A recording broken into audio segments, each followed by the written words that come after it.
Right. Happy new year. కాదు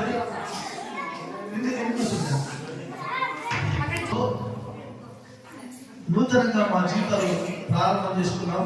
ఆనందించాం, సంతోషించాం, దంతులేశాం, వాక్యం విన్నాం, ఆనందించాం, కానుకలు ఇచ్చాం. వాటి వందనాలు చేస్తున్నాం.